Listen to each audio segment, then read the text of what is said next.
नमस्कार, आप देख रहे हैं राइट इंडिया प्लस। लोकसभा चुनाव का समय जैसे जैसे नज़दीक आता जा रहा है वैसे ही चुनावी महासंग्राम यहाँ पर अन्य पार्टियों के बीच या प्रत्याशियों के बीच नज़र आता हुआ नज़र आ रहा है। तो इसी कड़ी में आज हम बदरपुर विधानसभा में मौजूद है। हमारे साथ बातचीत करने के लिए महेश आवाने जी मौजूद हैं, जो कि भाजपा से हैं और पूर्व में पार्षद भी रह चुके हैं। तो इनसे आज हम बात करेंगे लोकसभा चुनाव को लेकर। सर, सबसे पहले स्वागत आपका।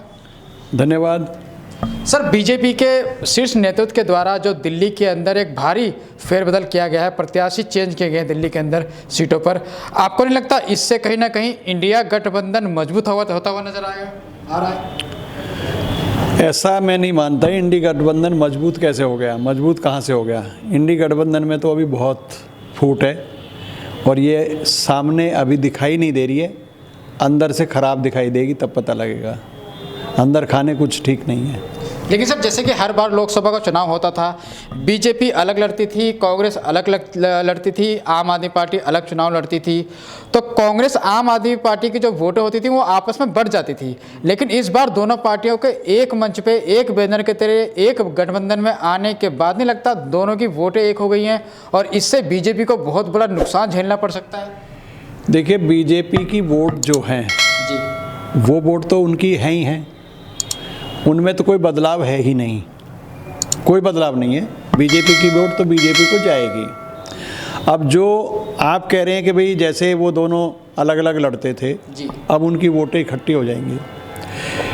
पहले तो देखिए कि बीजेपी का जो वोट परसेंटेज था या उनको अलग अलग लड़ने के बाद कितना मार्जिन था, उस मार्जिन को प्लस कीजिए, उस मार्जिन को देखिए, वो मार्जिन कितना था। तो जो मार्जिन है, पहले तो मार्जिन का बहुत अंतर था। पहले आम आदमी का मार्जिन और बीजेपी का कितना था, और बीजेपी के बाद कांग्रेस की तो पोजीशन ही बहुत ज़्यादा डाउन थी, ना के बराबर वोट थी। यानी कि जो वोट कांग्रेस की थी वो ही आम आदमी को वोट जाती हैं, क्योंकि कांग्रेस की ही वोट आम आदमी को गई हैं ज़्यादातर। बीजेपी की वोट तो आज भी बीजेपी के पास है और पहले भी बीजेपी के पास थी। और जब से नरेंद्र मोदी प्रधानमंत्री बने हैं तब से बीजेपी की वोट बढ़ी है, घटी नहीं है। कहीं भी देख लीजिए आप, किसी भी चुनाव में देख लीजिए, वोट बढ़ी है। अब आप कह रहे हैं कि भाई दोनों इकट्ठे लड़ रहे हैं, तो जब इनका गठबंधन जो हुआ है उस गठबंधन से नुकसान हुआ है। कैसे नुकसान हुआ वो बता देता हूँ। जो आम आदमी के लोग थे, जो उस आम आदमी पार्टी में मजबूत लोग थे, जैसे कि 3 और 4 का इनका आपस में बंटवारा हुआ है जी, तो वो 3 लोग जो लड़ना चाहते थे और आम आदमी पार्टी के वो 3 लोग चले गए। उनको टिकट नहीं मिला, वो सोच रहे थे हम पार्टी से लड़ेंगे चुनाव। उधर 4 लोग आम आदमी के, वो कहते हैं कि भाई हमें हमारे 3 जो और मिलते और कांग्रेस को 4 और मिलती। तो वो जो लोग हैं, जो नाराज़ लोग हैं, चाहे वो आम आदमी के लोग नाराज़ हुए इस गठबंधन से, सब खुश नहीं हैं। कांग्रेस में हो या आम आदमी में हो, कौन अपनी पार्टी को गठबंधन करके अपने आप को पीछे करेगा? वो चाहते हैं मेरा भी नंबर आए, मेरा भी नंबर आए, सब नंबर चाहते हैं अपने। तो उस वजह से क्या है कि जो नाराज़ लोग हैं वो भी बीजेपी को जाएंगे। तो वो जो अंतर आप बता रहे हैं मार्जिन, और जो ये वोट इनका कटेगा, इनका वोट घटेगा, और घटने से मतलब है मेरा कि दोनों का जो गठबंधन होगा उसमें दोनों पार्टियों से बीजेपी की तरफ भी वोट जाएगा। ये भी सच है। तो इसलिए बीजेपी मजबूत है। मैंने आपकी बात का जवाब। अच्छा, आप कह रहे हैं जैसे कि अभी आपने बताया कि दोनों ही पार्टी के, कांग्रेस के और आम आदमी पार्टी के लोगों में खिलाफत करेंगे या नाराज़ रहेंगे पार्टी, तो नाराज़गी तो बीजेपी में भी है। अभी जो दिल्ली के अंदर जो फेरबदल भारतीय जनता पार्टी ने किया है, पुराने कई चेहरे को, यानी जीते हुए चेहरे को पार्टी ने नज़रअंदाज किया, इससे तो बगावत के सुर अभी भी बीजेपी में नजर आ रहे हैं। ऐसा भाजपा में कोई बगावत नहीं है। भाजपा अनुशासित पार्टी है। अभी आपने देखा होगा केंद्र से कई लोगों को, जो MP थे, सेंटर में मिनिस्टर थे, कैबिनेट मंत्री थे, उनको ले जा करके विधानसभा का चुनाव लड़ाया है जी। और कुछ को तो कुछ मिला ही नहीं है, मंत्रालय भी नहीं मिला। विधानसभा दे दी उनको और मंत्रालय भी नहीं दिया। और कुछ को मंत्री भी बनाया हुआ, तो पार्टी का जो शीर्ष नेतृत्व है ये उनका फैसला होता है। वो फैसला करते हैं कि किसको कहाँ भेजना है। हो सकता है कि आज रमेश बिधूड़ी जी को टिकट नहीं दिया, शिवराज जी को भी तो मुख्यमंत्री नहीं बनाया, आज उनको एमपी लड़ा रहे हैं ना एमपी। तो यहाँ क्या है कि रमेश बिधूड़ी जी का कद कोई कम नहीं हुआ है, रमेश बिधूड़ी जी का कद और बढ़ेगा। हो सकता है इससे भी अच्छा उनके लिए कुछ पार्टी ने सोचा हो। लेकिन सर उनके समर्थकों का मनोबल तो टूटा है। देखिए मनोबल क्या है, मैं उनका समर्थक नहीं हूँ क्या? मैंने क्या उनको 2 बार सांसद नहीं बनाया क्या? मैंने अपनी वोट नहीं दी क्या? यानी पब्लिक ही तो बनाती है, वोटर ही तो बनाता है ना, तो वोट तो मैंने भी दिया है। लेकिन पार्टी का फैसले के आगे क्या करोगे आप? मनोबल तो टूटता है। मान लो किसी के मन में कोई भी बात होती है, मनोबल तो टूटता है, इसमें कहीं कोई जरा भी नहीं है शक।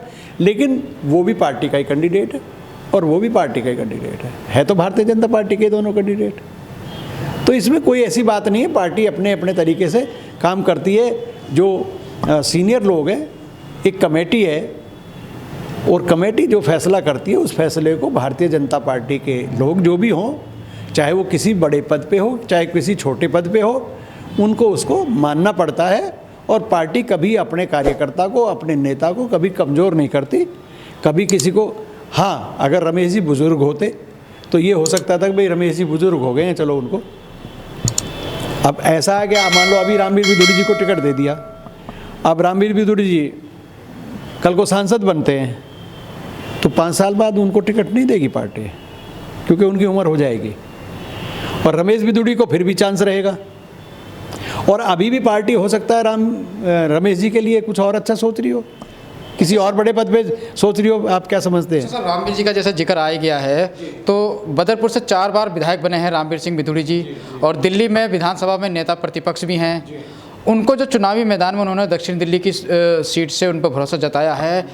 इंडिया गठबंधन के सहीराम पहलवान भी एक मजबूत कैंडिडेट माने जा रहे हैं, तो क्या लगता है किस तरह का मुकाबला रहने वाला है? कहीं आम आदमी पार्टी कितना आप लोगों को जो है वो नजर आ रही है? मैं आपको बताऊं, अभी मेरे पीछे कोई एक चैनल वाले भी आए थे आप जैसे ही, जो लोकल चैनल अपना चलाते हैं, उन्होंने भी ये सवाल मुझसे किया था। मैंने उनको एक बात कही थी कि पार्टी का जो कैंडिडेट होता है, जो चुनाव मैदान में होता है, उसको किसी को भी हल्के में नहीं लेना चाहिए। कल को बिधूड़ी जी ये समझें कि भाई मैं प्रतिपक्ष का नेता हूँ, पूरी दिल्ली में मेरी पावर है,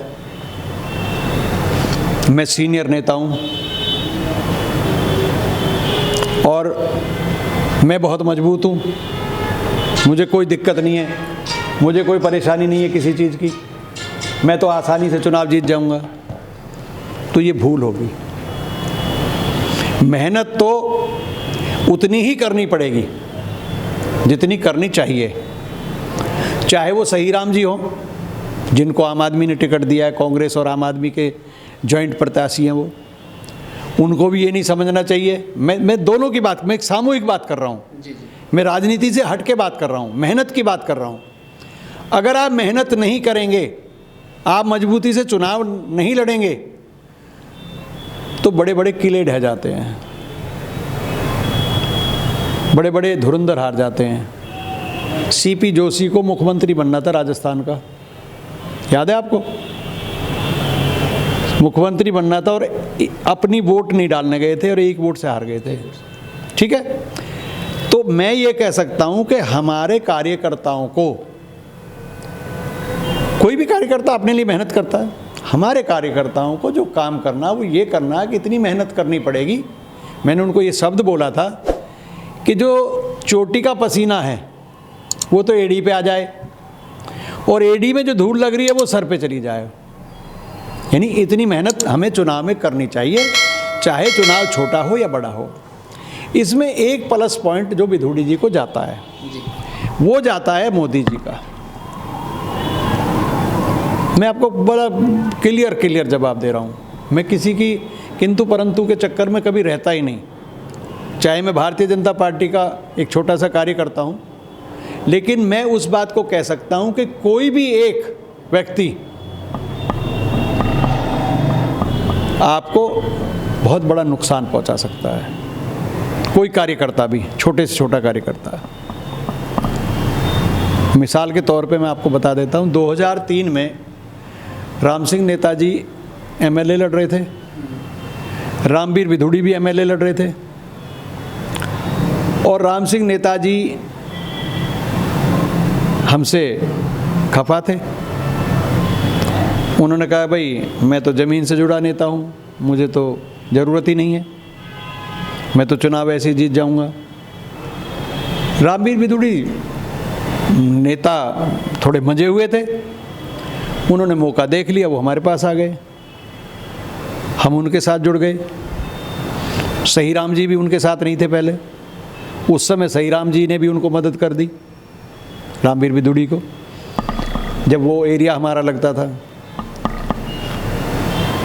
इतनी मेहनत करने के बाद भी रामवीर विधुड़ी बड़ी मुश्किलों से 436 वोट से जीते थे।